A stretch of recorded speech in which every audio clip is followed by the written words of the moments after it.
종합 스포츠 분석 토킹 채널입니다. 10년 이상의 실전 경험과 노하우를 담아 데이터 기반 핵심 분석부터 최강 배팅 전략까지 아낌없이 공유해드립니다. 수년간 운영된 전문 분석방 링크는 고정 댓글에서 바로 확인 가능합니다. 스파르타 vs 헤렌벤. 이 경기는 스파르타 로테르담의 좌측 터치라인을 활용한 전진 루트와 헤렌벤의 중원 밸런스 사이에서 누가 먼저 상대의 약점을 찌르느냐에 따라 흐름이 갈릴 가능성이 높다. 스파르타 로테르담은 반 베르온이 좌측 윙에서 터치라인을 따라 깊게 올라가면서 상대 풀백을 계속 뒤로 물리는 동시에 안쪽으로 치고 들어가는 타이밍에 토른스트라가 합류해 수적 우위를 만드는 패턴이 인상적이다. 반 베르온 학도 토른스트라의 드리블 돌파 후 컵백 형태의 날카로운 크로스가 자주 등장하고 중앙에서 대기 중인 리우리첸이 이 볼을 마무리하는 루트가 이미 여러 경기에서 검증된 만큼 오늘 경기에서도 결정적 역할을 할 가능성이 높다. 리우리체는 박스 안에서의 위치 선점과 공중볼 경합에 강점이 있어 반박자 빠른 움직임으로 수비수보다 먼저 위치를 선점해 낮은 크로스든 높게 감긴 크로스든 골문 방향으로 연결해줄 수 있는 카드다. 반면 헤렌베는 벤테와 반 오베레엠이 중원에서 공을 순환시키며 공격 전개를 도와주지만 수비 전환 상황에서 두 선수와 센터백 라인 사이 거리가 벌어지는 순간이 자주 포착된다는 점이 부담이다. 그리고 메르벨트가 후방에서 롱패스와 전원 패스로 공격을 돕는 장면이 나오더라도 두 줄 수비 앞 세컨드 볼을 제대로 잡지 못하면 곧바로 역습을 허용하는 구조라 원정에서 라인을 크게 올리는 데에는 항상 리스크가 따를 수밖에 없다. 그래서 스파르타 로테르담 입장에서는 굳이 무리하게 라인을 올리기보다는 반 베르온 쪽 좌측 터치라인을 중심으로 꾸준히 1대1을 걸어 상대 수비를 흔든 뒤 컵백과 세컨드 볼 상황에서 리우리찬과 토른스트라의 킥을 활용하는 플랜이 가장 현실적인 시나리오다. 헤렌베는 4, 2, 3, 1 구조로 중앙 숫자를 확보했다 하더라도 측면에서 밀리기 시작하면 더블 볼란치가 사이드로 끌려나가면서 박스 앞 하프 스페이스가 비는 구도가 나오기 때문에 그 지점을 노리는 스파르타 로테르담의 이선 침투가 매번 위협이 될 수 있다. 또한 스파르타 로테르담은 홈에서 라인 간 간격을 촘촘하게 유지하며 파울 관리와 수비 블록 조정도 비교적 안정적인 편이라 헤렌벤이 박스 안까지 침투하는 과정에서 간격을 찢어내기가 쉽지 않은 경기 양상이 예상된다.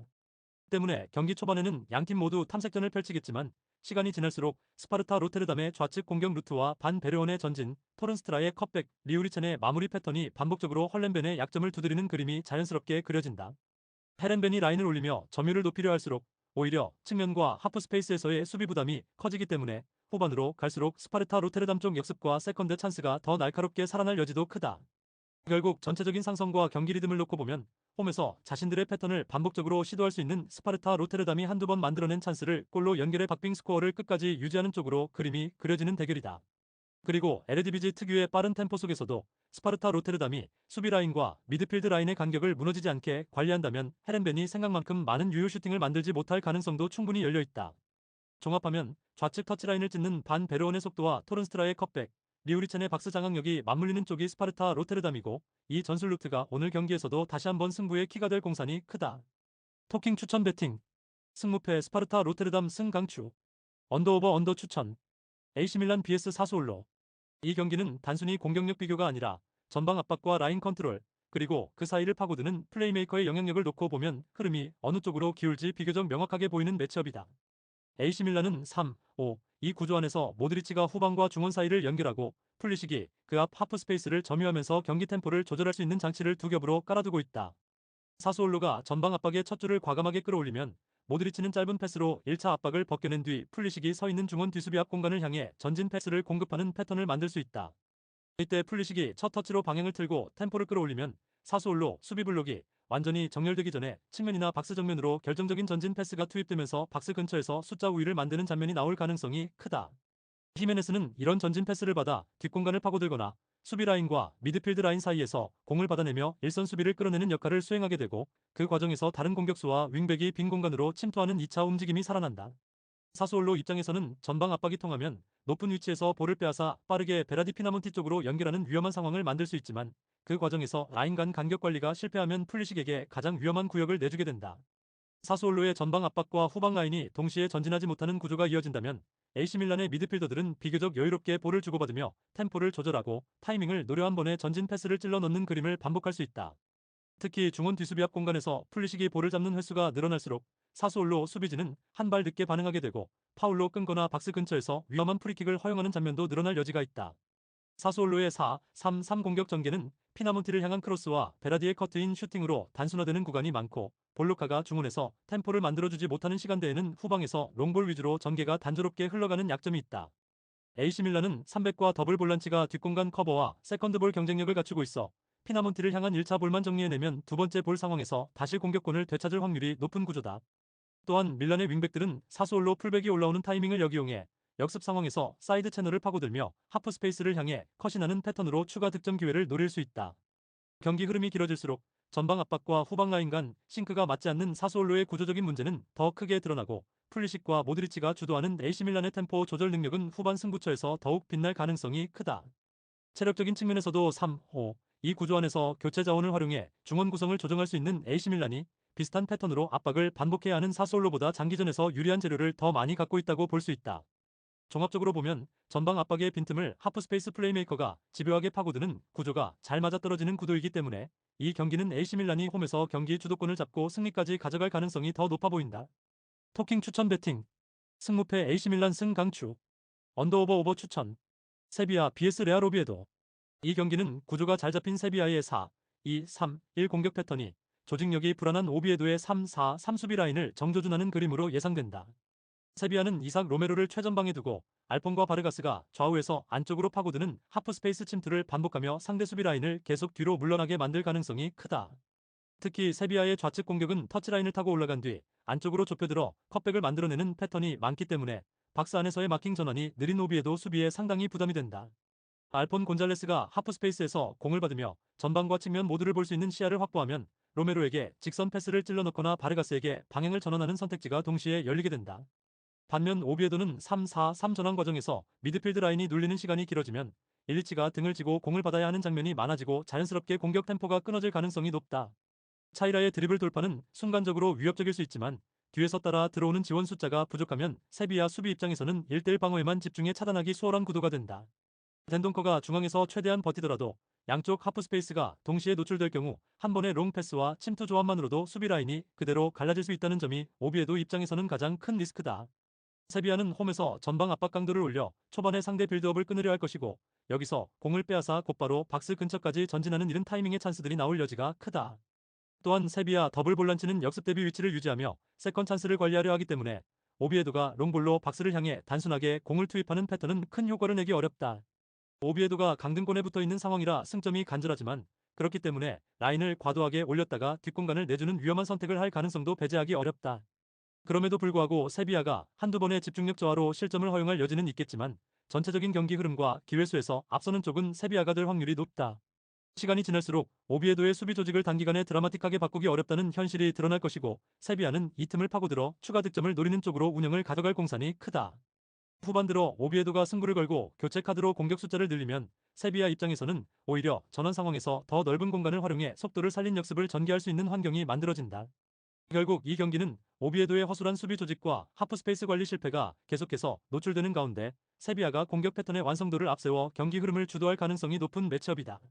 그래서 기본적인 상성, 현재 팀 분위기, 순위와 동기까지 모두 합쳐보면 세비야 쪽으로 힘이 기우는 승부라고 보는 편이 합리적이다. 토킹 추천 배팅 승무패 세비야 승 강추 언더오버 오버 추천 아약스 vs 페이에노르트 이 경기는 빌드업 단계에서 흔들릴 여지가 있는 아약스와 라인을 끌어올려 상대 진영 깊은 곳에서부터 압박을 거는 페이에노르트의 전술적 상성이 핵심 포인트가 되는 맞대결이다. 아약스는 베오르스트라는 확실한 타깃과 라울 모로, 스티븐 같은 기술 좋은 이선 자원을 보유하고 있기 때문에 전방에서 일시적으로 폭발력을 보여줄 수 있는 공격 옵션 자체는 풍부하다. 하지만 강한 하이프레싱이 들어왔을 때 후방 빌드업이 안정적으로 유지되지 않으면 베오르스트와 이선 자원들이 공을 받을 위치까지 올라가기도 전에 롱볼을 걷어내는 패턴이 반복될 수 있다. 라울 모로의 수비 복귀가 늦어지면 아약스의 왼쪽 라인에서는 풀백이 1대1 상황에 자주 놓이게 되고 이때 하지무사의 드리블 돌파와 풀백의 오버래핑이 겹치면 측면 수비가 크게 흔들릴 수 있다.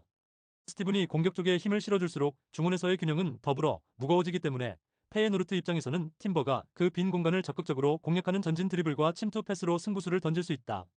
페이에노르트는 경기 초반 라인을 높게 끌어올려 상대 빌드업을 차단하는 하이프레싱 전술을 적극적으로 사용하는 팀이고 공을 빼앗기더라도 곧바로 하지무사와 팀버가 압박을 재차 걸며 세컨볼을 회수하려 한다. 하지무사의 빠른 압박 타이밍과 팀버의 커버링이 제대로 맞아 떨어지면 아약스 선수들은 쉽게 전진하지 못하고 후방에서 불안하게 처리한 공이 다시 페이에노르트 공격진에게 돌아가는 장면이 누적될 가능성이 크다. 우에다는 이런 어수선한 상황에서 뒷공간으로 빠져나가는 움직임과 박스 안 마무리에 강점이 있기 때문에 세컨볼과 전환 상황에서 한두 번만 제대로 타이밍을 맞춰도 득점으로 곧바로 연결될 수 있다. 반대로 아약스는 압박에서 벗어나기 위해 베오르스트를 향한 롱볼에 의존하는 시간이 길어질수록 이선과의 간격이 벌어지고 두 번째 볼 싸움에서 밀리는 구도가 만들어질 확률이 높다. 그래서 경기 흐름이 페예노르트가 원하는 대로 상대 진영에서 공을 빼앗고 곧바로 박스로 침투하는 패턴으로 이어질 경우 아약스의 수비 블록이 완전히 정리되기 전에 슈팅을 허용하는 장면이 계속 쌓일 수 있다. 체력 싸움이 본격적으로 드러나는 후반부로 갈수록 하이프레싱에 노출된 아약스 수비 라인의 집중력과 발 움직임이 떨어질 가능성도 충분히 열려 있다. 이때 팀버의 전진과 우에다의 움직임, 하지 무사의 측면 돌파가 한 번 더 맞물리면 후반 막판 추가 실점까지 이어질 수 있는 그림도 배제하기 어렵다. 결국 이 경기는 아약스의 개인기와 순간적인 번뜩임이 페예노르트의 조직적인 압박 구조와 전환 속도를 얼마나 버텨낼 수 있느냐의 승부라고 볼 수 있다. 전술적인 완성도와 압박 리듬, 세컨볼 경쟁력까지 하나씩 뜯어보면 전체적인 기대값은 페예노르트 쪽으로 기울어진 상태에서 출발하는 경기라고 보는 편이 자연스럽다. 토킹 추천 배팅, 승무패 아약스 패 강추, 언더오버 오버 추천, 트벤테 vs GA 이글스. 이 경기는 구조적으로 트벤테가 중원과 세컨볼 장악에서 앞설 수 있는 매치업이다. 트벤테는 제루키가 일선 압박을 탈압박으로 풀어내며 전진 패스를 공급하고 로치가 측면과 하프 스페이스를 오가며 수비 라인을 흔들어주는 패턴이 잘 정돈되어 있다. 볼프스빈켈은 페널티 박스 안에서 수비수와의 미세한 간격 차이를 이용해 크로스와 낮은 크로스 모두에 대응할 수 있기 때문에 박스 안 마무리의 신뢰도가 높은 편이다. 그리고 트벤테는 더블 볼란치 라인이 세컨볼에 적극적으로 가담하면서 두 번째 볼을 회수한 뒤 곧바로 측면으로 전개해 상대 수비 블록을 넓히는 패턴을 반복한다. 트벤테는 중원 싸움에서 우위를 점할 가능성이 크다. 제루키의 압박 탈압 능력과 로치의 수비 가담 커버 플레이가 조화를 이루며 세컨볼 경합 싸움에서도 주도권을 잡는다. 이로 인해 경기 전체 흐름이 트벤테 쪽으로 흘러갈 공산이 크다. 반면에 고 어헤드 이글스는 에드바르드센을 향한 직선적인 전개에 의존하는 비율이 높고 마가렛과 브렘이 공격에 무게를 싣는 순간 뒤쪽 수비형 미드필더 주변 공간이 비는 장면이 자주 나온다. 그래서 트벤테 입장에서는 중원에서 볼을 따낸 뒤 곧바로 측면으로 전환하거나 이선이 박스로 침투하는 장면만 잘 연출해도 찬스가 자연스럽게 만들어질 가능성이 크다. 또한 고 어헤드 이글스의 수비 라인은 원정에서 라인 컨트롤이 들쑥날쑥한 편이라 뒷공간을 노리는 타이밍만 맞는다면 볼프스빈켈과 이선 자원들의 침투가 효과적으로 살아날 수 있다. 그럼에도 불구하고 고 어헤드 이글스 역시 세트피스와 역습에서 한 방은 보유하고 있기 때문에 트벤테가 라인을 지나치게 올려놓고 방심하면 실점 리스크는 항상 존재한다. 결국 전반부터 트벤테가 미드필드에서 탈압박과 세컨볼 싸움을 장악하는지 그리고 고 어헤드 이글스가 라인 간 간격을 얼마나 촘촘하게 유지할 수 있는지가 승부의 핵심 포인트가 될 것이다. 전체적인 전술 밸런스와 홈 경기라는 변수까지 감안하면 흐름은 트벤테 쪽으로 조금 더 기울어진 상태에서 시작되는 경기로 보는 편이 합리적이다. 토킹 추천 배팅, 승무패 트벤테 승 강추, 언더오버 오버 추천, 크리스탈피 vs 맨체스터시. 이 경기는 구조적으로도 전력적으로도 맨시티가 주도권을 쥐고 들어갈 가능성이 높은 매치업이다. 홈팀 크리스탈 팰리스는 3백과 투볼란치를 앞세워 라인을 어느 정도 끌어올리며 맞불을 놓고 싶어 하겠지만 중원 압박 타이밍과 커버가 어긋나는 순간마다 중앙축이 비는 리스크가 너무 크다. 맨시티는 이 약점을 놓치지 않을 것이다. 전반 초반부터 중원에 수적 우위를 만들어 놓고 도쿠와 니코 곤살레스 쪽으로 볼 순환을 빠르게 가져가며 1차 압박을 끌어낸 뒤 그 뒤 공간을 파고드는 패턴을 반복하려 할 가능성이 높다. 특히 도쿠가 측면에서 1대1 돌파로 수비 한 명을 끌어내는 순간 니코 곤살레스는 하프 스페이스 안쪽으로 파고들며 전진 드리블을 이어가고 이때 크리스탈 팰리스의 투볼란치가 한 명만 전진해버리면 중앙 커버가 완전히 비는 장면이 나온다. 그 틈에서 맨시티의 중원 자원들이 박스 앞까지 볼을 운반해 슈팅각을 만든다면 수비 라인이 정렬되기 전에 박스 앞 유효 슈팅이 연달아 나올 수밖에 없는 구조다. 또한 세트피스 상황에서도 맨시티는 홀란드의 제공권과 세컨볼에 대기하는 이선 자원들의 위치 선정이 매우 정교해 단순히 크로스만 올리는 것이 아니라 두 번째 볼까지 염두에 둔 패턴 플레이를 자주 보여준다. 크리스탈 팰리스 입장에서는 마테타와 예레미 피노를 활용한 역습과 세트피스로 반격을 노려야 하지만 점유와 압박에서 밀리는 구간이 길어질수록 전방으로 올라갈 숫자가 부족해지고 공격에서의 날카로움도 떨어질 위험이 크다. 시간이 흐를수록 체력과 집중력이 떨어지는 쪽은 보통 수비에 쫓기는 팀이다. 크리스탈 팰리스가 중원 압박 타이밍을 완벽하게 맞추지 못하면 후반으로 갈수록 그 틈은 더 자주 더 크게 벌어질 가능성이 있다. 반면 맨시티는 교체 카드 활용을 통해 측면과 중원을 한 번 더 갈아주며 템포를 유지할 수 있고 경기 막판까지도 도쿠와 니코 곤살레스, 홀란드를 중심으로 한 파상 공세를 이어갈 수 있는 전력을 갖추고 있다. 결국 이 경기는 크리스탈 팰리스의 압박 타이밍이 얼마나 오래 버텨주느냐의 문제가 아니라 언제부터 맨시티가 박스 앞 주도권을 완전히 가져가느냐의 싸움에 가까운 승부로 흘러갈 가능성이 크다. 토킹 추천 배팅, 승무패 크리스탈 팰리스 패 강추, 언더오버 오버 추천, 노팅엄 vs 토트넘. 이 경기는 단순한 이름값 싸움이 아니라 전방 압박 이후 라인 간 간격 관리에서 벌어지는 균열을 누가 더 잘 활용하느냐가 핵심 포인트다. 노팅엄은 홈팬들의 에너지를 등에 업고 전방 압박을 과감하게 가져갈 가능성이 높다. 그래서 초반에는 노팅엄의 강한 압박으로 토트넘 빌드업이 잠시 흔들리는 장면도 나올 수 있다. 하지만 전방 압박의 첫 줄이 뛰어나가도 후방 라인이 동시에 전진하지 못하면 중원 뒤와 수비 앞 공간이 비는 패턴이 반복될 수밖에 없다. 노팅엄은 바로 이 지점에서 상대볼 소유자를 자유롭게 두는 경우가 많고, 이 공간이 오늘 경기에서도 토트넘에게는 가장 매력적인 공략 포인트가 된다. 쿠두스와 사비 시몬스는 이 애매한 포켓존을 점유해 템포를 끌어올릴 수 있는 자원들이다. 쿠두스가 볼을 한번 잡고 수비를 향해 직선적으로 운반하면 노팅엄 미드필더들은 이미 전방 압박에 힘을 쓴 상태라 뒤에서 쫓아가는 수비를 할 수밖에 없다. 그 순간 사비 시몬스가 옆 공간에서 공을 이어받아 한 번 더 템포를 올리면 상대 수비 블록은 정비되기도 전에 박스 근처까지 밀려 들어가게 된다. 이 구간에서 전진 킬 패스가 히샬리송 혹은 반대 측면에서 안으로 파고드는 윙어에게 투입되면 토트넘은 단 몇 번의 패스로 골문 앞까지 도달하는 장면을 여러 차례 만들 수 있다. 반면 노팅엄은 이 구조를 의식해 라인을 내리면 전방 압박의 강도가 떨어지고, 라인을 올리면 다시 중원 뒤 공간이 열리는 딜레마에 빠질 가능성이 크다. 그래서 시간이 흐를수록 노팅엄은 압박과 라인 유지 사이에서 선택을 강요받게 되고, 어느 쪽을 택하더라도 쿠두스와 사비 시몬스에게는 공략 포인트가 생기는 그림이 그려진다.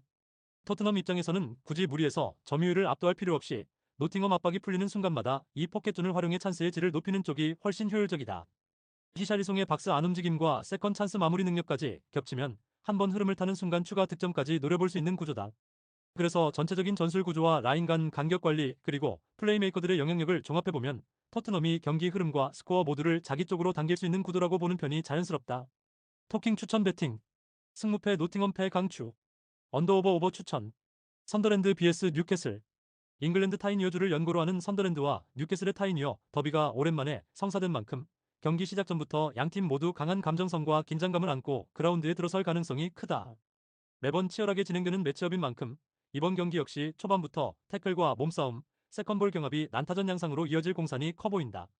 보통 이런 라이벌전에서는 기술이나 전술 디테일도 중요하지만 결국 마지막까지 버티는 체력과 멘탈이 승패를 좌우하는 경우가 많다. 이번 더비는 특히 양팀 선수들의 체력적인 요소가 승패를 가르는 핵심 변수로 작용할 전망이다. 뉴캐슬은 레버쿠젠과의 챔피언스리그 일정을 소화하기 위해 독일 원정 경기를 다녀온 상황이라 장거리 이동과 강도 높은 경기를 치른 뒤 곧바로 더비를 준비해야 했다. 그래서 초반에는 기존의 강한 압박과 전방 템포를 유지할 수 있겠지만, 시간이 갈수록 중원과 측면에서의 왕복 스프린트 강도가 떨어지며 라인 간 간격이 벌어질 위험이 커진다.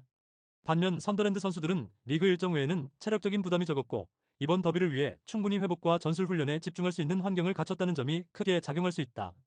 홈팬들의 열광적인 응원 속에서 선더랜드 선수들은 평소보다 한 걸음 더 뛰려는 동기부여를 보여줄 가능성이 크고, 이는 후반으로 갈수록 체력 우위와 함께 압박 강도로 이어질 수 있다. 전술적으로는 뉴캐슬이 4-3-3으로 볼 점유와 전방 압박을 통해 주도권을 잡으려 하겠지만, 그만큼 뒤 공간과 세컨볼 상황에서 집중력이 떨어지는 구간이 반드시 찾아올 수 있다. 선더랜드는 브로베이와 탈비를 활용해 뒷공간을 지속적으로 두드리며 자카가 중원에서 강한 압박과 세컨볼 경합을 책임지는 방식으로 상대가 지칠 때까지 템포 싸움을 이어갈 수 있다. 초반에는 난타전 양상 속에서 양팀 모두 슈팅과 세트피스 기회를 주고받겠지만, 후반에 들어서면 뉴캐슬의 압박 강도와 복귀 속도가 눈에 띄게 떨어질 가능성이 있다. 그럼에도 불구하고 뉴캐슬이 개인 기량을 앞세운 한두 번의 장면으로 위협을 만들 수는 있겠지만, 전체 90분을 기준으로 보면 체력 밸런스가 선더랜드 쪽으로 기울 수 있는 구도다. 특히 마지막 20분 구간에서는 홈에서 뛰는 선더랜드가 더 거칠게 달려들며 세컨볼과 세트피스 상황에서 추가 찬스를 만들어낼 가능성이 높다. 결국 이 경기는 전술적인 디테일보다 유럽 원정 여파로 체력이 빠져있는 뉴캐슬과 충분히 휴식을 취한 선더랜드의 체력 격차가 승부의 방향을 결정지을 수 있는 더비로 보는 편이 합리적이다. 토킹 추천 배팅. 승무패 선더랜드 승 강추. 언더오버 오버 추천. 웨스트햄 vs 에스턴 빌라. 이 경기는 웨스트햄의 과감한 풀백 오버래핑과 그 뒤에 생기는 측면, 하프 스페이스 간격을 노리는 아스톤 빌라의 전환 공격이 정면으로 맞부딪히는 매치업이다. 웨스트햄 입장에서는 윌슨과 보엔의 마무리 능력을 믿고 공격 숫자를 전방에 많이 배치하려 하겠지만, 그 과정에서 풀백 오버래핑 타이밍이 겹치는 순간 중원과 측면 사이 통로가 크게 열릴 수밖에 없다. 아스톤 빌라는 틸레만스가 후방에서 방향 전환 한 번으로 압박을 벗겨내고, 맥긴이 반대편 하프 스페이스로 미리 숨어들어 전환 패스를 받아내는 장면을 반복해 노릴 가능성이 크다. 맥긴이 공을 소유한 뒤 측면 깊숙한 지역까지 파고들어 컷백 타이밍을 잡으면 박스 안에서는 이미 와킨스와 이선 자원들이 수비 사이에서 위치를 잡고 있을 것이고, 웨스트햄 수비는 정렬되기도 전에 슈팅을 허용할 위험이 크다. 웨스트햄의 3백은 기본적으로 공중볼과 박스 안 수비에서는 강점을 보이지만, 측면이 벌어진 상태에서 하프 스페이스 침투를 동반한 컷백 상황에는 다소 대응이 느린 편이라 이런 장면이 누적될 경우 실점 가능성이 자연스럽게 높아진다. 반면 아스톤 빌라는 수비 시 4-4-2 혹은 4-4-1-1에 가까운 형태로 라인을 정리하면서 중원 더블 볼란치가 박스 앞을 단단하게 막아 웨스트햄이 중앙에서 깔끔하게 마무리하기 어렵게 만들 수 있다. 그래서 웨스트햄이 득점을 노리려면 세트피스나 세컨볼 상황에서의 한두 번 찬스를 잘 살려야 하는 그림이 떠오르고, 오픈 플레이에서는 오히려 아스톤빌라 쪽이 더 명확한 공격 패턴을 가지고 들어간다고 볼 수 있다. 후반으로 갈수록 웨스트햄 풀백의 체력이 떨어지면 복귀 타이밍이 더 늦어지고, 측면과 하프 스페이스 간격이 더 넓어지면서 아스톤빌라의 전환 공격이 더욱 날카롭게 들어갈 여지가 커진다. 여기에 교체 카드에서도 아스톤빌라가 드리블과 침투에 강점을 가진 자원을 투입해 측면과 하프 스페이스를 계속 파고들 수 있다면, 웨스트햄 수비는 막판까지 버티기 버거운 전개가 될 가능성이 높다. 결국 전환 상황에서 간격 관리를 놓치는 홈팀과 방향 전환과 하프 스페이스 침투 패턴이 잘 갖춰진 원정팀의 상성을 비교해보면 흐름은 점점 아스톤빌라 쪽으로 기울 수밖에 없는 구도라고 해석하는 편이 자연스럽다. 토킹 추천 배팅. 승무패 웨스트햄 패 강추. 언더오버 언더 추천. 피오렌티나 vs 헬라스 베로나. 이 경기는 전방에서 압박과 인터셉트 타이밍을 끌어올리는 피오렌티나와 후방 빌드업에서 지나치게 안전한 선택에 머무르는 베로나의 대비가 핵심이 되는 승부다. 피오렌티나는 모이스킨의 직선적인 침투와 구드문드손의 하프 스페이스 장악을 중심으로 상대 수비 라인을 계속해서 흔들어 놓은 뒤 세컨 찬스를 노리는 방식으로 공격 패턴을 가져갈 가능성이 크다. 파지올리가 중원에서 템포를 조절하며 좌우와 중앙을 번갈아 활용해주면 베로나의 쓰리백은 라인 간 간격을 유지하기가 점점 더 어려워질 수 있다. 베로나는 기본적으로 블록을 내리고 5-3라인에 가까운 수비를 구축하면서 버티는 경향이 있지만, 후방 빌드업에서 첫 패스가 지나치게 안전지향적이라 압박을 받는 순간 탈출 경로가 막히기 쉽다. 베로나는 후방 빌드업에서 첫 패스의 방향성 자체가 지나치게 안전지향적이고, 상대의 전진 압박이 들어오는 순간에도 측면 혹은 전방으로 탈압박을 시도하기보다 수평 후방 패스에만 귀준하는 장면이 많다. 이 패턴을 피오렌티나의 에이스 구드문드손이 읽고 인터셉트 지점을 선점한다면 하프라인 근처에서 바로 골문을 향하는 직선적인 역습이 전개될 가능성이 상당히 높다. 그래서 피오렌티나는 전방 압박 라인을 한두 걸음만 더 끌어올려도 베로나의 후방 패스 회전 구간에서 공을 탈취하고 킹과 구드문드손을 향한 빠른 전환으로 곧바로 마무리까지 연결할 수 있는 구도가 만들어진다. 반면에 베로나 입장에서는 탈압박이 제대로 이루어지지 않으면 지오바네가 전방에서 고립되고 세르다르가 중원에서 수비에만 에너지를 소모하는 비효율적인 경기가 될 가능성도 있다. 피오렌티나는 3백과 더블 볼란치의 레스트 디펜스로 역습 리스크를 최소화하면서도 윙백을 높게 올려 상대 측면을 두드리는 구조를 병행하는 만큼 점유와 압박 두 영역에서 모두 우위를 점할 여지가 크다. 베로나가 수비적으로만 내려앉으면 순간적으로는 라인 안쪽 공간을 좁게 만들 수 있겠지만, 그럼에도 불구하고 후방에서 공을 돌리는 과정에서 실수가 발생하면 곧바로 슈팅으로 이어지는 장면을 허용할 수밖에 없다. 특히 피오렌티나는 세트피스 상황에서도 모이스킨의 제공권과 구드문드손, 파지올리의 이선 침투를 동시에 활용하기 때문에 코너킥이나 프리킥에서도 베로나 수비에게 부담을 줄 수 있다. 시간이 지날수록 베로나의 후방 패턴은 점점 더 읽히게 되고, 파지올리가 압박 방향을 조율하면서 중원에서 압박 타이밍을 맞출 경우 탈출구가 막힌 베로나는 전방으로 단순히 걷어내는 패턴에 갇힐 수 있다. 그렇게 되면 두 번째 볼과 루즈볼에서 피오렌티나가 더 많이 소유를 가져가게 되고, 자연스럽게 상대 박스 근처에서의 체류 시간이 길어지면서 슈팅 볼륨도 증가하는 흐름을 기대할 수 있다. 종합적으로 보면 전술적 완성도와 전방 압박의 질 그리고 빌드업 안정성과 탈압박 능력에서 피오렌티나가 베로나보다 한 단계 위에 있는 구도라는 점을 무시하기 어렵다. 그래서 이 경기는 피오렌티나가 홈에서 주도권을 쥔 채 경기의 리듬을 통제하고 90분 동안 더 많은 유효 찬스를 만들어낼 가능성이 높은 매치업으로 보는 편이 자연스럽다. 토킹 추천 배팅. 승무패 피오렌티나 승강추. 언더오버 언더 추천. 우디네세 vs 나폴리. 이 경기는 우디네세의 3백 구조와 전방 압박 타이밍, 그리고 나폴리의 뒷공간 침투와 플레이메이킹 능력이 정면으로 부딪히는 매치업이라고 볼 수 있다. 우디네세는 3-5-2로 전방 압박 가담 각도 자체는 나쁘지 않지만, 압박이 통으로 들어가지 못하는 타이밍에는 상대 센터백에게 시야와 시간을 동시에 허용하는 구간이 분명히 존재한다. 바로 이 순간이 문제인데, 데 브라이너 같은 유형의 플레이메이커에게 그 정도 여유를 허용하면 롱 패스 한 번에 수비 라인 뒷공간이 그대로 열리는 장면이 연출될 수 있다. 나폴리의 에이스 폴리타노가 라인 브레이킹 타이밍을 정확히 가져간다면 브라이너의 킥 한 번과 폴리타노의 침투 한 번만으로도 경기 흐름을 통째로 바꿀 수 있는 찬스를 만들어낼 가능성이 높다. 오디네세 입장에서는 데이비스가 위치한 측면에서 왕복 수비를 버텨줘야 하고, 칼스트렘을 중심으로 한중원 라인이 세컨드 볼과 역습 전환 상황을 정리해줘야 하지만, 최근 보여준 수비 전환 속도와 라인 조정 능력만 놓고 보면 불안 요소가 적지 않다. 반면 나폴리는 루카를 축으로 한 단단한 일선 버티기와 이선의 유기적인 침투, 그리고 브라이너의 전환 패스가 합쳐지면서 박스 근처에서 수적 우위를 형성하는 장면을 꾸준히 만들어낼 수 있는 팀이다. 그래서 경기 초반에는 우디네세가 홈에서 전방 압박과 피지컬 싸움으로 나폴리의 템포를 끊으려 하겠지만, 시간이 흐를수록 나폴리가 경기 속도를 조절하고 롱 패스와 뒷공간 침투를 섞었으며 흐름을 가져올 확률이 높다.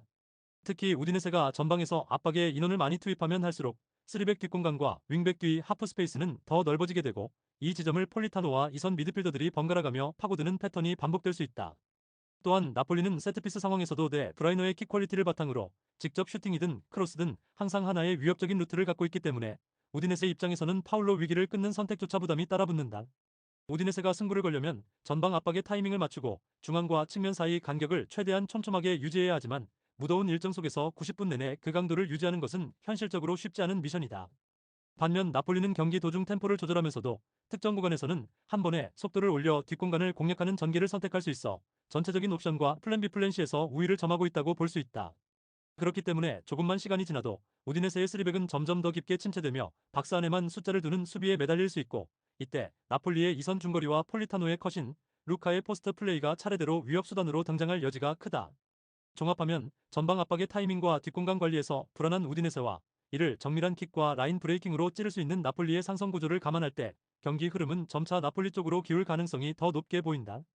결국 이 경기는 폴리타노의 뒷공간 침투와 대 브라이너의 한 방이 언제 나오느냐의 문제이고 그 타이밍이 전반이든 후반이든 한 번 맞아떨어지는 순간 경기 전체의 흐름이 나폴리 쪽으로 완전히 넘어갈 수 있는 승부다. 토킹 추천 배팅 승무패 우디네세 패 강추 언더오버 오버 추천 올림픽 리옹 vs 르하브르 AC 이 경기는 단순히 전력 차이보다는 중원에서 템포를 누가 먼저 쥐느냐가 핵심 포인트가 되는 승부다.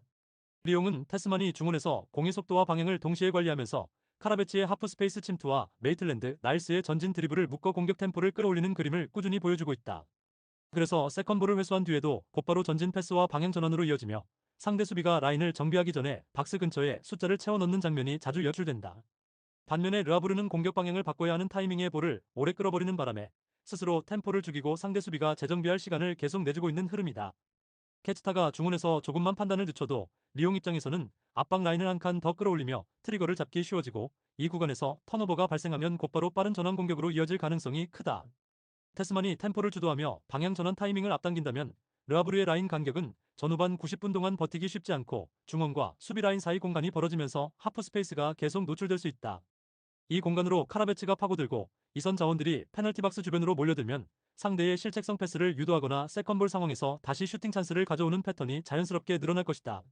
그리고 메이틀랜드 나일스가 전원 상황에서 빠르게 압박 포인트를 찍어주면 르하브르가 역습 한두 번을 시도하더라도 금세 끊기고 다시 수비로 몰리는 흐름에 갇힐 가능성이 크다. 르하브르는 사마타의 피지컬과 박스 안마무리에 기대해야 하지만 중원과 측면에서 올라오는 지원 속도가 템포를 맞춰주지 못하면 최전방이 고립되는 시간이 점점 길어질 수밖에 없다. 결국 중원 템포와 방향 전환, 라인 간격 유지력에서 더 나은 밸런스를 보여줄 팀은 리옹 쪽이고 홈 경기라는 점까지 감안하면 전방에서 공격 주도권을 쥐고 꾸준히 찬스를 만들어낼 가능성이 높다. 또한 경기 후반으로 갈수록 르하브르의 스위칭이 더딘 문제는 체력 부담과 맞물려 간격 붕괴로 이어질 수 있고 이 구간에서 추가 실점 리스크도 충분히 열려있다고 봐야 한다. 리옹이 경기 초반부터 템포를 빠르게 가져가며 상대 중원을 흔들어 놓는다면 후반에는 오히려 템포를 조절하며 리스크를 관리하는 운영으로 승부를 마무리하는 시나리오가 그려진다. 토킹 추천 배팅 승무패 리옹 승 강추 언더오버 오버 추천 프라이부르크 vs 도르트문트 이 매치는 프라이부르크의 느린 좌우 스위칭과 도르트문트의 빠른 방향 전환 그리고 세트피스 완성도 차이가 그대로 승부로 이어질 수 있는 구도다. 프라이부르크는 홈에서 수비 블록을 정돈하고 그리포의 킥과 휠러의 마무리, 에게슈타인의 안정적인 커버를 앞세워 나름대로 균형을 잡으려 할 것이다. 하지만 좌우 스위칭 시 타이밍이 느려 터져 공격 템포가 자주 끊기기 때문에 상대 압박을 벗어나는 과정에서 한 박자씩 늦는 장면이 반복될 수밖에 없다. 이 지점에서 도르트문트의 조브 벨링엄이 가진 빠른 전환 패스 능력이 중요해진다. 공을 빼앗는 순간 곧바로 방향을 틀어주는 한 번의 패스로 프라이부르크의 느린 스위칭과 정렬되지 않은 수비 블록을 정면으로 찌를 수 있다. 조브 벨링엄이 하프라인 부근에서 반대쪽 측면으로 빠르게 전환하면 윙백과 아데예미가 동시에 폭을 넓게 가져가며 측면과 하프 스페이스에서 수적 우위를 만들 수 있고 길하시는 박스 안에서 마무리를 노리며 위치를 잡는다. 프라이부르크 입장에서는 한쪽으로 쏠려 있다가 반대편으로 볼이 넘어가는 순간 미드필더와 풀백의 복귀 타이밍이 어긋나는 장면이 자주 나올 수 있고 이는 곧 크로스컵백 침투 패스를 연달아 허용하는 상황으로 이어질 수 있다. 여기에 도르트문트의 세트피스 전략까지 겹친다.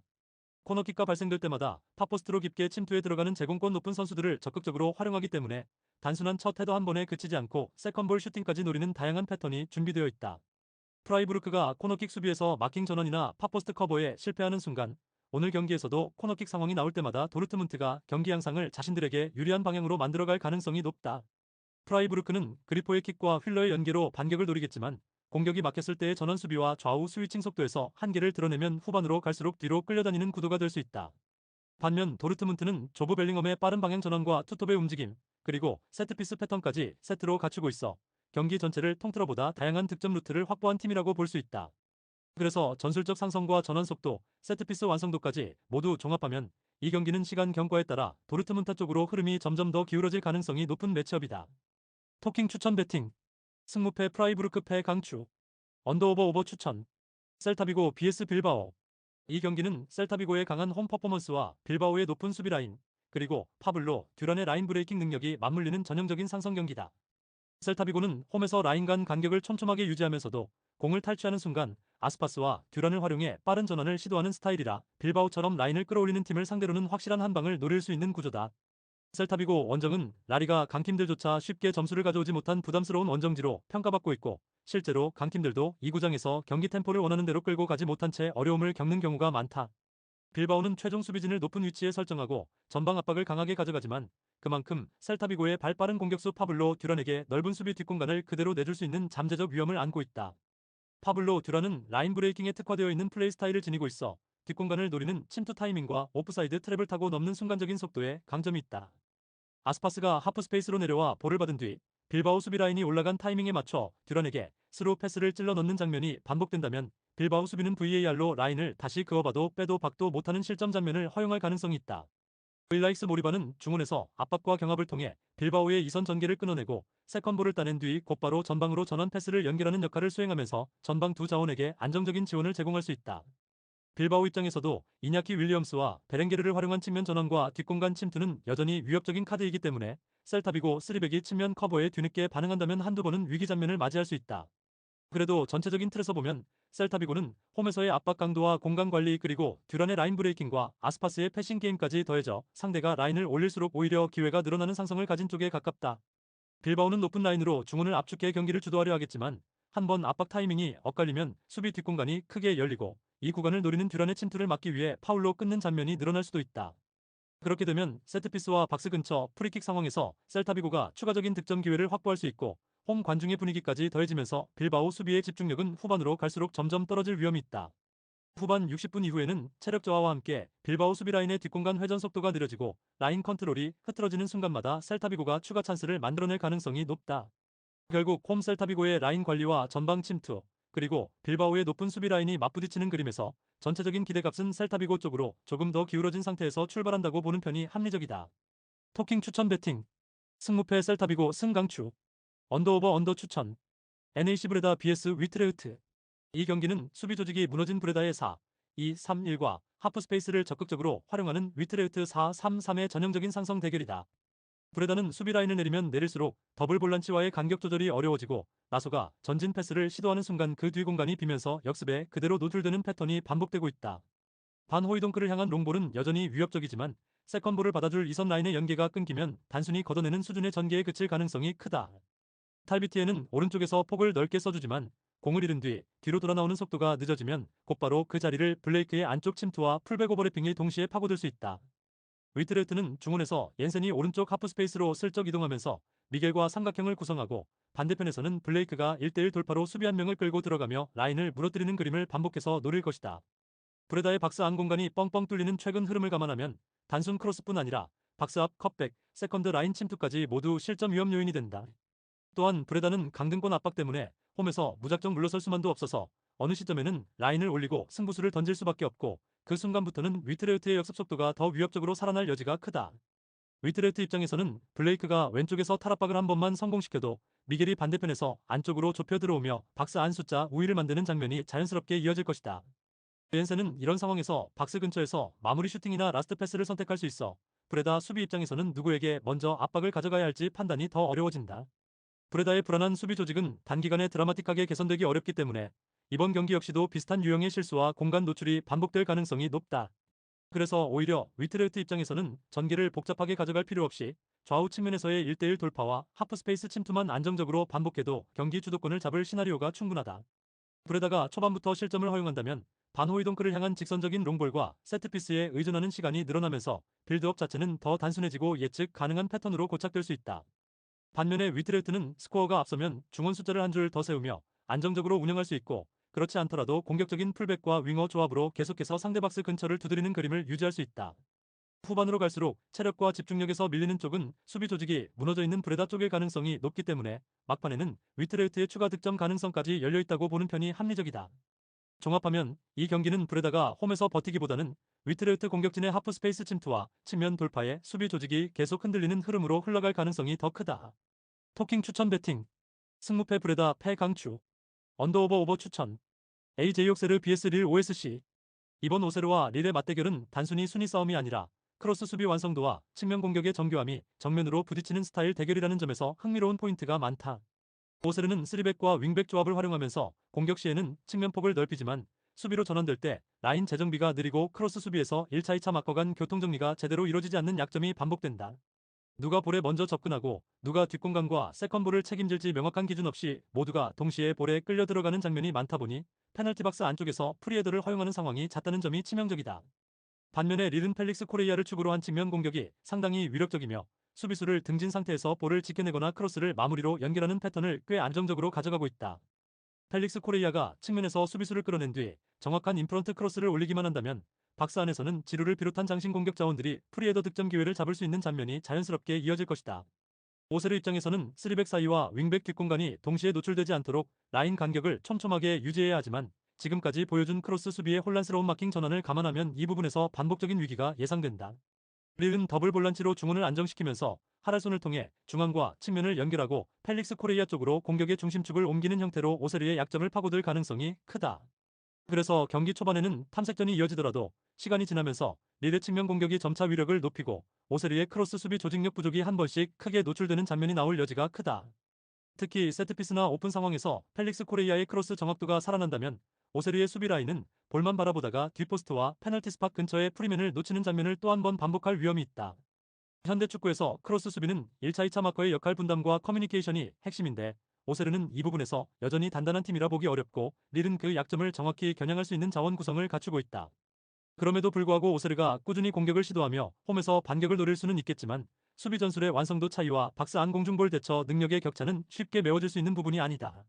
결국 이 경기는 오세르의 불안한 크로스 수비와 릴의 정교한 측면 공격, 그리고 지루의 장신 장점을 그대로 연결시키느냐의 문제로 귀결될 가능성이 높다. 롱볼 위주의 난전보다는 릴이 구조적으로 준비해온 크로스 패턴이 오세르의 수비 약점을 정면으로 찌르며 경기 리듬을 가져갈 그림에 더 가까운 승부라고 보는 편이 합리적이다. 토킹 추천 배팅. 승무패 오세르 패 강추. 언더오버 언더 추천. 알시랑스 vs 오지시니스. 이 경기는 꾸준한 득점력과 조직적인 전방 압박을 갖춘 랑스, 그리고 빌드업에서 흔들리는 니스가 맞붙는 구조라서 전술적 상성이 꽤 분명하게 드러나는 매치업이다. 랑스는 시즌 내내 경기당 1.73득점을 기록하며 어떤 상대를 만나도 골을 만들어낼 수 있는 공격 패턴을 보여줬고 토뱅사이드를 축으로 하프 스페이스와 측면을 번갈아 공략하며 박스 안 슈팅 볼륨을 유지해왔다. 반면에 니스는 삼성과 이성 간 높이 조절이 무너지는 시간이 길어지면서 후방 빌드업 구간에서 아주 기본적인 인사이드 패스조차 실책으로 이어지는 장면이 반복되고 있어 위험 부담이 크다. 그래서 랑스 입장에서는 전방 압박 타이밍만 체계적으로 맞춰 들어가면 니스의 센터백 수미 라인에서 나오는 실책성 패스를 하프 스페이스에서 탈취해 곧바로 슈팅으로 연결할 수 있는 상황을 여러 번 만들 여지가 충분하다. 또한 랑스는 세트피스와 세컨볼 상황에서도 득점 루트를 여러 갈래로 보유하고 있기 때문에 점유와 빌드업에만 의존하는 팀이 아니라 압박전환 세트피스를 모두 활용해 상대를 흔드는 팀이라는 점에서 전술적 다양성이 돋보인다. 니스 입장에서는 보가의 드리블 돌파와 케빈 카를로스의 제공권을 통해 한 방을 노릴 수는 있겠지만 후방에서부터 이어지는 패스의 정확도와 압박 저항 능력을 끌어올리지 못한다면 랑스의 전방 압박에 밀려 진영 깊숙한 지역에서 반복적으로 위기를 맞을 가능성이 높다. 특히 랑스의 윙백과 이선이 동시에 전방 압박에 가담할 경우 니스의 빌드업 라인은 터치 한 번, 패스 한 번이 늦어지는 순간 바로 하프 스페이스에서 슈팅각을 허용하는 구조로 몰릴 수 있다. 그래도 니스가 개인 기량을 바탕으로 역습이나 세트피스 한두 번으로 분위기를 흔들 변수는 남아있지만 전체적인 전술 완성도와 빌드업 안정성을 감안하면 경기 흐름이 길어질수록 랑스의 페이스로 흘러갈 여지가 더 크다. 결국 이 경기는 랑스가 홈에서 전방 압박과 꾸준한 득점력을 앞세워 경기를 주도하고 니스의 빌드업 불안을 집요하게 파고들며 스코어 차이를 만들어낼 가능성이 높은 방향으로 그려지는 승부라고 볼 수 있다. 토킹 추천 배팅. 승무패 랑스 승 강추. 언더오버 오버 추천. 스트라스부르 vs FC 로리앙. 이 경기는 공격 루트가 잘 정리된 스트라스부르와 경기당 평균에 가깝게 2실점을 허용하고 있는 로리앙 수비 라인의 안정성이 정면으로 부딪히는 구도다. 스트라스부르는 파니첼리를 중심에 세우고 파이스와 엘 무라베가 하프 스페이스에서 연계 플레이를 이어가면서 박스 안에서 헤더와 세컨 슈팅 기회를 꾸준히 만들어내고 있다. 특히 파니첼리의 제공권과 움직임은 로리앙이 3백과 윙백 사이 간격을 제대로 유지하지 못하는 약점을 그대로 찌를 수 있는 유형이라 전후반 90분 동안 수비에게 상당한 부담을 안겨줄 가능성이 크다. 로리앙 입장에서는 수마노와 토신의 뒷공간 침투를 활용해 역습 한 방을 노리겠지만 빌드업 구간에서 스트라스부르의 전방 압박에 막히는 시간이 길어지면 공격 기회 자체가 제한될 수 있다. 경기당 평균 1.86실점을 내주고 있는 수비 라인이 파니첼리를 중심으로 이루어진 스트라스부르의 공격 퍼포먼스를 90분 동안 꾸준하게 감당해낼 수 있을지에 대해서는 의문이 남는 것이 사실이다. 세트피스만 놓고 봐도 스트라스부르는 준비된 움직임과 정확한 킥으로 위협적인 장면을 자주 만들어내는 반면 로리앙은 세컨 상황에서의 집중력 저하가 반복되고 있어 상성상 불리한 면이 뚜렷하다. 홈팀 스트라스부르는 전반부터 점유와 빌드업을 앞세워 로리앙을 자기 진영에 묶어두고 박스 주변에서 파울을 유도하며 세트피스 찬스를 늘리는 방향으로 흐름을 설계할 가능성이 높다. 반면 로리앙은 라인을 올렸다가 뒷공간을 내주는 위험을 감수해야 하는 상황이라 시간이 지날수록 파니첼리의 움직임과 파이스의 패스를 막아내기 어려운 국면에 내몰릴 수 있다. 결국 이 매치는 스트라스부르의 세트피스 활용 능력과 박스 안 마무리 완성도, 그리고 로리앙의 수비 불안이 맞물리면서 스코어 주도권이 한쪽으로 기울 가능성이 높은 한 판으로 볼 수 있다. 토킹 추천 배팅. 승무패 스트라스부르 승 강추. 언더오버 오버 추천. 브렌트포드 vs 리즈유. 이 경기는 브렌트퍼드의 롱패스와 라인 브레이킹 침투 패턴이 리즈의 전방 압박 구조와 뒷공간 관리 능력을 정면으로 시험하는 구도라고 볼 수 있다. 리즈 유나이티드는 전방 압박 가담 각도는 좋지만 특정 구간에서 상대 센터백에게 볼을 다룰 시간과 시야를 동시에 허용하는 약점이 드러나고 있고 그 순간 라인 뒷공간이 넓게 열리는 장면이 반복되고 있다. 브렌트퍼드는 이 지점을 정확히 노릴 수 있는 자원을 보유하고 있고 특히 티아고는 라인 브레이킹 움직임과 박스 안 마무리를 겸비한 타입이라 롱패스 한 번에 경기 흐름을 통째로 바꾸는 역할을 맡을 수 있는 선수다. 티아고가 센터백 어깨 뒤에서 오프사이드 라인을 걸치며 타이밍을 재다가 리즈의 압박이 헐거워지는 찰나에 맞춰 침투를 가져가면 그 한 번의 움직임이 곧바로 결정적인 득점 찬스로 이어질 가능성이 높다. 샤드는 측면에서 스피드를 활용해 넓게 벌려주고 담스고르는 하프 스페이스에서 볼을 받으며 전환 패스와 슈팅 사이에서 균형을 맞추기 때문에 라인 뒷공간이 열리는 순간 브렌트퍼드의 공격 패턴은 더 입체적으로 변할 것이다. 리즈 입장에서는 피로에의 마무리와 제임스의 빠른 전환 한 방으로 응수해야 하지만 전방과 중원의 압박이 한 번만 엇박자가 나도 그 대가를 실점으로 치르게 될 확률이 높은 구조다. 슈타우가 중원에서 몸싸움과 인터셉트로 수비 라인을 보호해줘야 하지만 상대가 롱패스를 통해 압박을 건너뛰는 상황에서는 이 보호막이 제 역할을 하지 못하는 구간도 분명히 존재한다.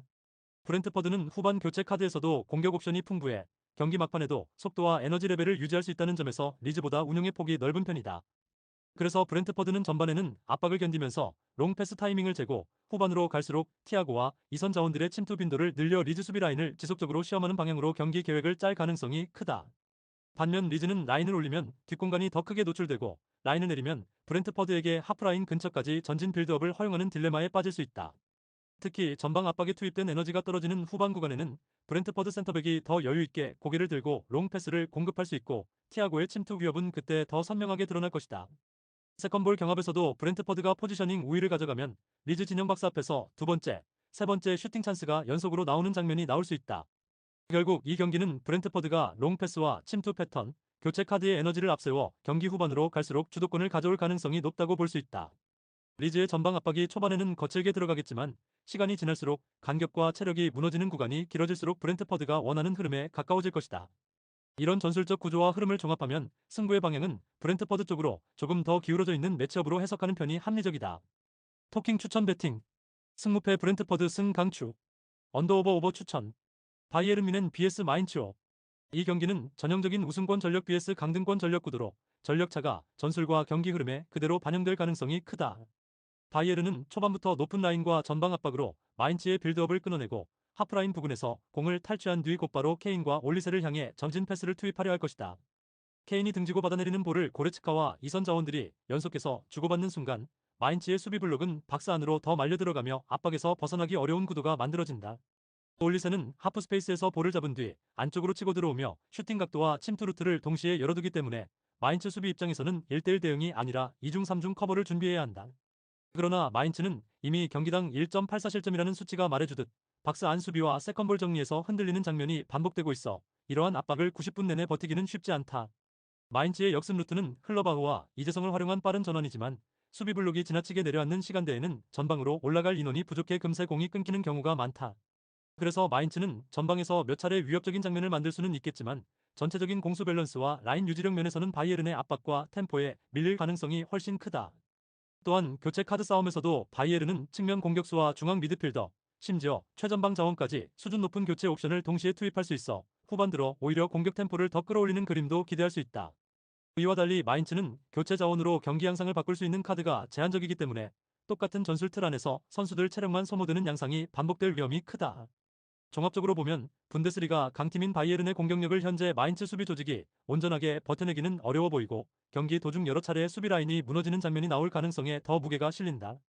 토킹 추천 배팅 승무패 바이에른 뮌헨 승강추 언더오버 오버 추천 제노아 vs 인테르 이 경기는 제노아가 홈에서 라인을 내리고 블록을 조이는 가운데 인터밀란이 점유율과 박스 점유율을 동시에 가져가려는 구도로 예상된다.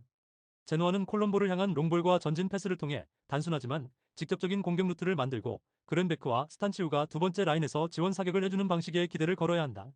하지만 중원 압박 강도와 라인 간 간격 관리에서 인터밀란의 3, 5, 2가 더 안정적인 구조를 가지고 있기 때문에 빌드업 구간에서 제노아가 여유있게 전개하기는 쉽지 않다.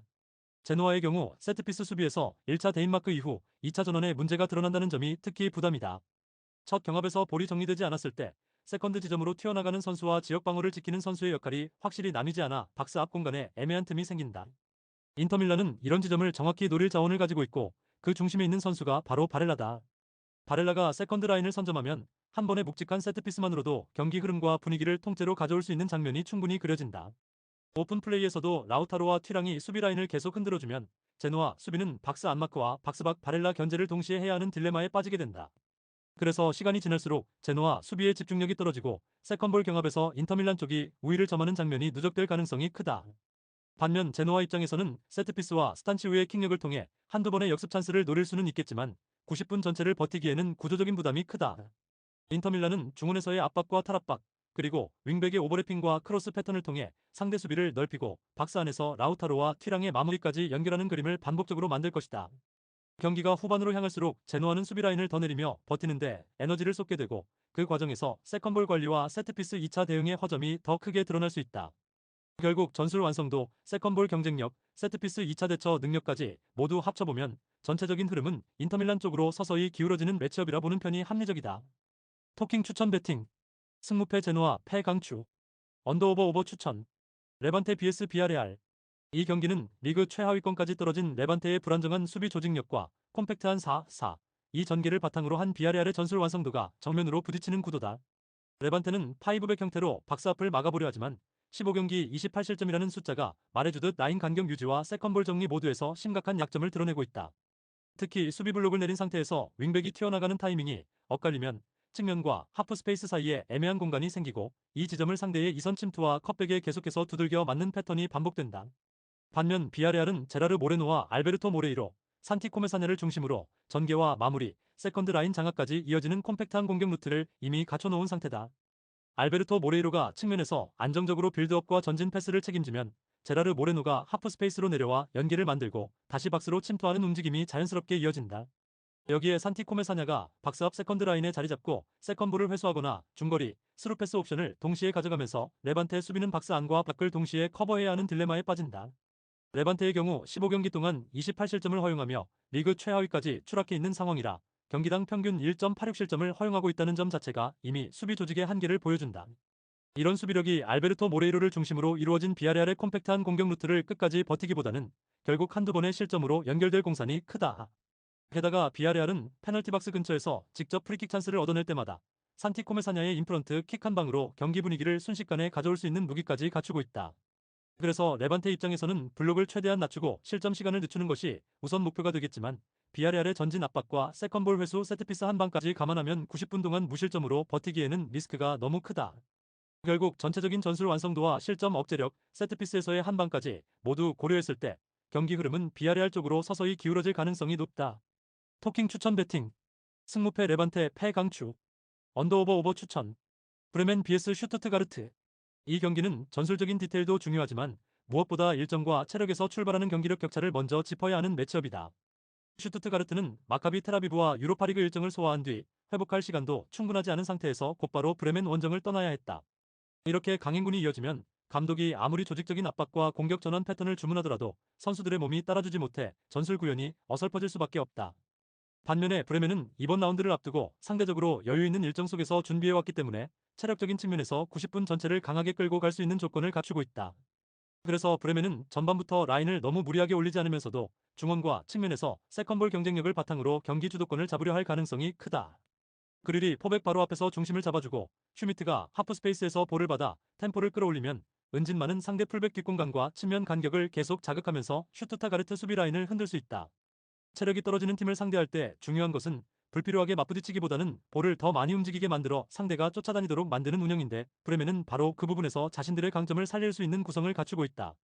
슈투트가르트는 데미로비치와 볼테마드, 르엘링을 앞세워 한 방을 노릴 수 있지만 전방 압박과 후방 커버를 동시에 해내려면 왕복 스프린트가 반복되어야 하고 유로파리그까지 병행 중인 현재 일정에서는 그 강도를 끝까지 유지하기가 쉽지 않다.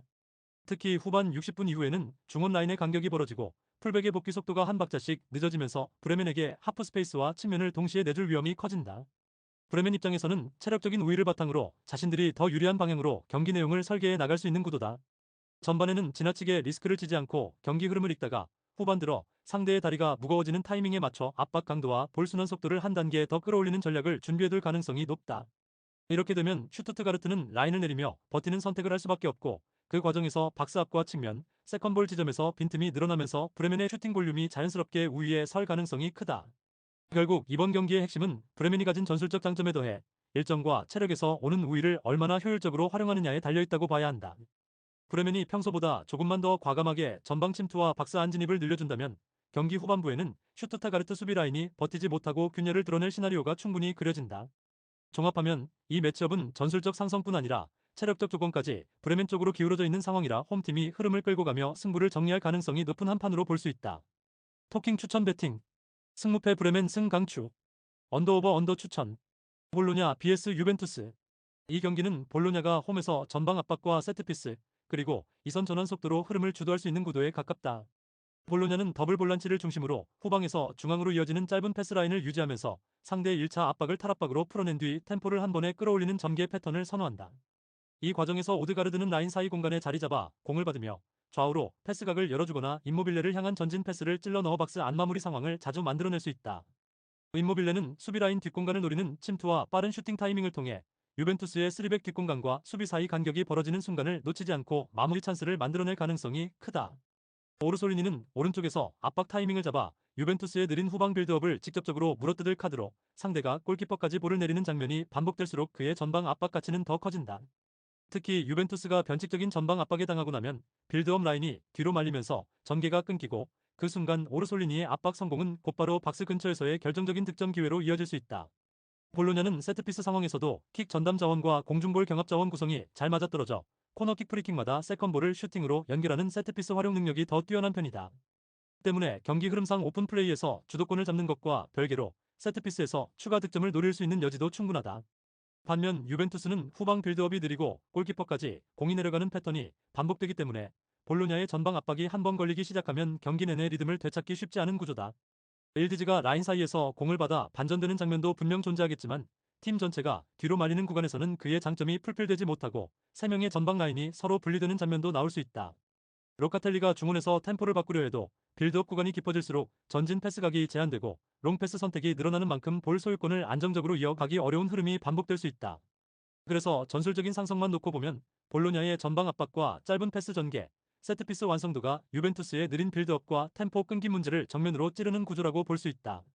체력적인 부분에서도 홈팀이 라인 컨트롤과 템포 조절에서 여유를 가질 수 있는 상황이라면 후반 들어서도 볼로냐가 전방에서 꾸준히 압박 강도를 유지할 가능성이 높다. 유벤투스가 개인 기량으로 한두 번은 골 장면을 만들어낼 수 있더라도 전체적인 흐름에서는 볼로냐가 더 많은 찬스와 슈팅 볼륨을 만들어갈 가능성에 무게가 실린다. 결국 이 경기는 전방 압박과 세트피스, 그리고 오르솔리니의 압박 성공 타이밍을 앞세운 볼로냐가 홈에서 승부의 흐름을 끌고 가며 득점 생산에서도 우위를 점할 시나리오가 더 자연스러운 한판이다. 토킹 추천 배팅 승무패 볼로냐 승 강추 언더오버 오버 추천 마르세유 vs AS 모나코 이 경기는 기본적으로 중원 하프 스페이스에서 누가 더 여유를 가지고 볼을 다루느냐 그리고 그 공간을 누가 더 효율적으로 사용하는지에 따라 흐름이 갈릴 가능성이 크다. AS 모나코는 전방 압박 이후 미드필더 라인의 리커버리가 늦어지는 바람에 하프 스페이스 중간지대가 넓게 열리는 패턴을 계속해서 노출하고 있다. 마르세유는 이런 구조를 정확히 파고들 수 있는 자원을 보유하고 있고 이고르 파이샤오와 베르미렌이 이 공간으로 내려와 짧은 패스로 리듬을 끌어올린 뒤 측면으로 전원 패스를 뿌려주는 장면을 반복적으로 만들어낼 수 있다. 그렇게 되면 모나코 수비 블록은 좌우로 끌려다니게 되고 박스 안에서는 오바메양이 니어파 포스트를 번갈아 공략하면서 크로스와 컵백 상황에서 고급 찬스를 연달아 맞이할 수 있다. 그린우드는 우측 하프 스페이스에서 볼을 잡아 안쪽으로 좁혀 들어오며 왼발 슈팅각과 스루 패스를 동시에 노릴 수 있어 하프 스페이스를 점유하는 마르세유의 장점을 더욱 극대화해 줄 수 있는 자원이다. 반면 AS 모나코는 전개 속도 자체는 나쁘지 않지만 라인을 올려놓은 뒤 공을 잃었을 때 미드필더와 수비 라인 사이 간격이 벌어지며 역습에 노출되는 장면이 반복되고 있다.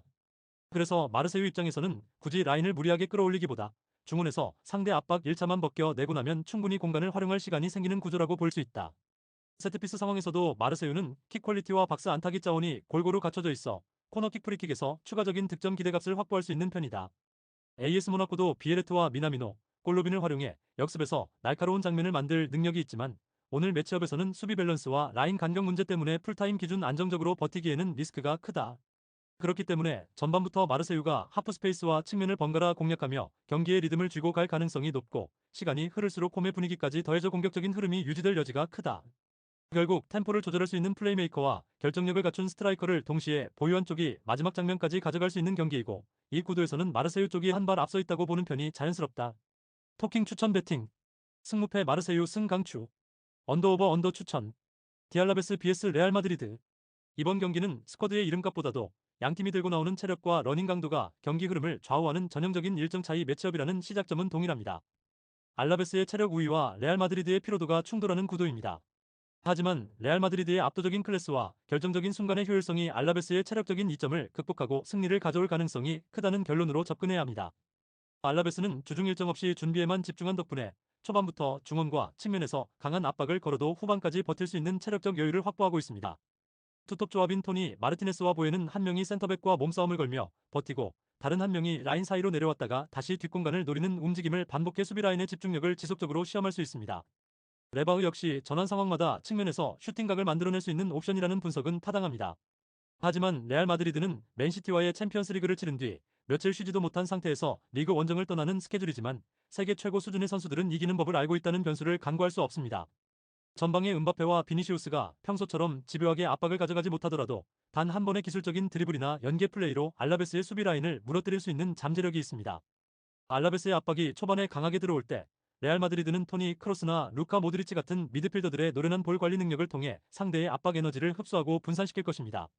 전방의 은바페와 비니시우스가 압박을 덜 가져가는 대신 수비 전환 시 필요한 위치에만 빠르게 복귀하며 체력을 효율적으로 관리하는 실리적인 운영을 선택할 가능성이 크다는 의미입니다. 알라베스 입장에서는 전반부터 라인을 너무 내려앉지 않고 미들존에서 적극적으로 부딪히며 세컨볼 경쟁력에서 우위를 가져가려 하겠지만 레알 마드리드의 벨링엄은 체력이 다소 줄어들더라도 박스 침투 시점과 마무리 능력에서는 여전히 압도적인 클래스를 보여줄 수 있습니다. 알라베스가 강하게 압박할수록 레알 마드리드는 역습 상황에서 더 넓은 공간을 부여받게 되고 이는 곧 득점 확률의 상승으로 이어집니다. 체력 우위를 바탕으로 60분 이후까지 압박 강도를 유지하려는 알라베스의 시도는 오히려 경험과 기술이 집중된 레알 마드리드의 선수들에게 빈틈을 노출하는 결과로 이어질 수 있습니다. 레알 마드리드가 개인 기량으로 한두 번 골 장면을 만들 여지는 충분한 것이 아니라 결정적인 순간에 승기를 잡는 능력 자체가 알라베스를 압도합니다. 결국 이 경기는 알라베스의 체력과 러닝 강도와 레알 마드리드의 월드클래스 개인 기량이 정면으로 충돌하는 승부이며 빅클럽의 위기 관리 능력과 승점을 챙기는 노련함이 체력적인 불리함을 극복하며 승리를 가져올 구도라고 보는 편이 자연스럽습니다. 토킹 추천 배팅 승무패 알라베스 패 추천 언더오버 언더 추천 구독, 좋아요, 알림 설정 토킹 가족방에서 더 많은 혜택을 만나보세요. 가족방은 고정 댓글의 링크를 통해 문의하세요. 감사합니다.